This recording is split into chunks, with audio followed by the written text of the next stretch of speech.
Aksi emak-emak lawan 2 jambret, HP hilang malah dapat motor.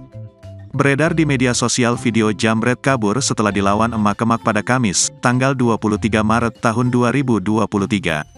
Pada video singkat unggahan pemilik akun Instagram @memomedsos menunjukkan rekaman CCTV ketika 2 orang jambret tengah beraksi.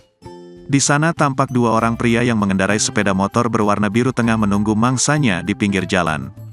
Saat itu melintas seorang wanita yang tengah lalai bermain HP. Melihat suasananya cukup aman membuat pria itu langsung merampas HP wanita tersebut. Jauh dari perkiraan, ternyata wanita tersebut malah dengan cepat menyusul mereka yang hendak melarikan diri. Wanita itu tampak menarik baju salah satu pria itu agar mereka mengembalikan HP miliknya. Namun kedua pria itu malah terus melawannya.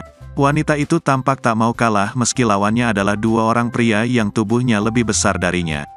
Ia tampak terus melawan hingga keduanya kehilangan keseimbangan dari sepeda motor yang mereka kendarai. Dengan begitu ia langsung memanfaatkan situasi dengan menarik sepeda motor itu. Alhasil sepeda motor itu berhasil ditarik hingga kedua pria itu menyerah dan melarikan diri. Ya, kedua maling itu memang berhasil membawa lari HP milik korban. Namun saking paniknya mereka sampai rela meninggalkan sepeda motor di lokasi kejadian.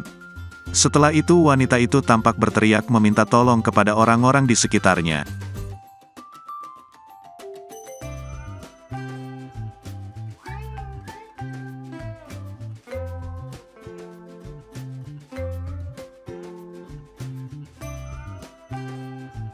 Terima kasih sudah nonton. Jangan lupa like, subscribe, dan share ya.